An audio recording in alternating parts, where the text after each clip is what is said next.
San Diego is such a popular tourist destination.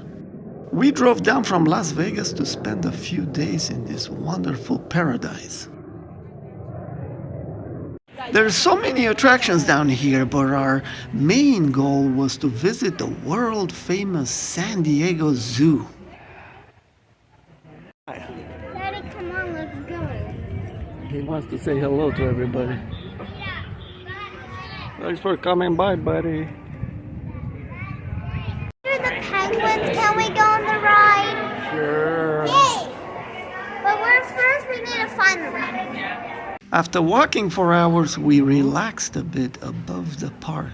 Look at that. Oh yeah, look at that house over there. I could just fall asleep in the air. If your life is too hectic and stressful, you need to chill. These koalas are so cute. Look how slow he's moving. Come on, buddy. Imagine if he bites you. You can do it, buddy. We spent a full day in this wonderful Garden of Eden. Wow, what an experience.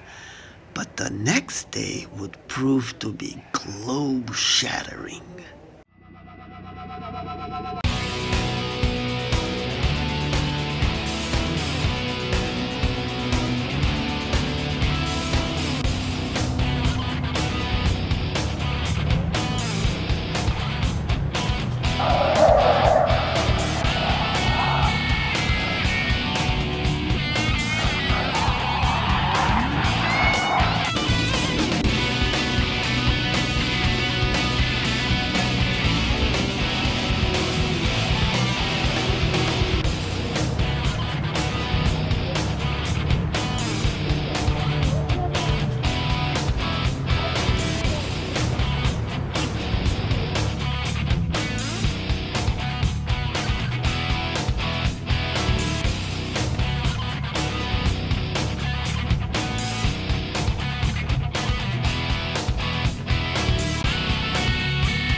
Welcome to the flat Earth!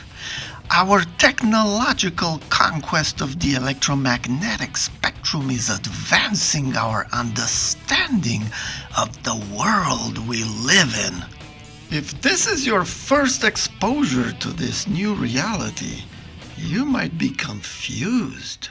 What's going on? Is this a joke? Unfortunately, this is not a joke. The globe model of our world has some assumptions behind it. Most notably, it is a product of data gathered from the surface in the visible spectrum. Really, it's a model that tries to understand the movement of the celestial bodies and infers a shape for the Earth. You might have objections, and here's the top 3 that I hear all the time. Too close to the Earth. And that's true. From the surface, looking out over the water, the horizon should be almost imperceptibly flat, or actually perceptibly curved, appearing flat. But with some analysis we'll do in a second, a different story emerges. Also from the air, things look very different.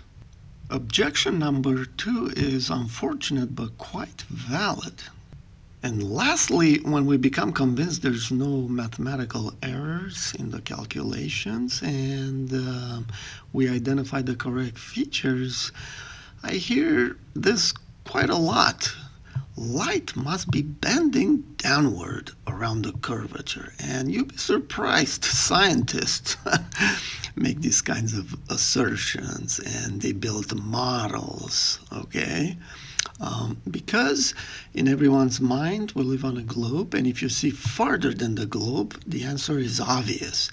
Light is curving down around the curvature. It's that simple. But this argument never quite swayed me because, as we know from optical physics and how light bends through prisms, longer wavelengths bend less. And so have a look at this graphic. If light really curves downward, then infrared should be a poor performer, but it's the other way around.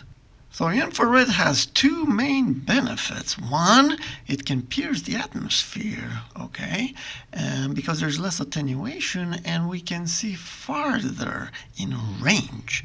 But the most important aspect is really it bends less, it refracts less in the atmosphere. So this graphic is meant to show that we see farther, okay, it's the length, and also it's bent a lot less upwards because refraction is really upwards. I've been an infrared flat earther for almost a decade or so, and this new observation took it to a whole new level as far as terrestrial observations go. I was very surprised that I could see Palos Verdes so clearly. It's a notable land feature in Southern California. It's like a hill. And even though it's not the farthest feature in the infrared photography, it illustrates clearly how the globe is failing if we assume straight line propagation of light, you know. And you can see the calculations there. I like to do the exact calculations. You know, you got a triangle, you do some trigonometry. And we can see that the globe predicts, a much higher limit of visibility, 3,700 or so. And this, hill is only about, 1,400 or so.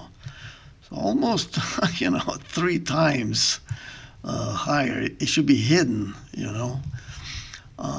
But then the farther we move out to the other mountains, it gets even more pronounced. So it just shocked me, just looking at this infrared photo. Wow. Wow.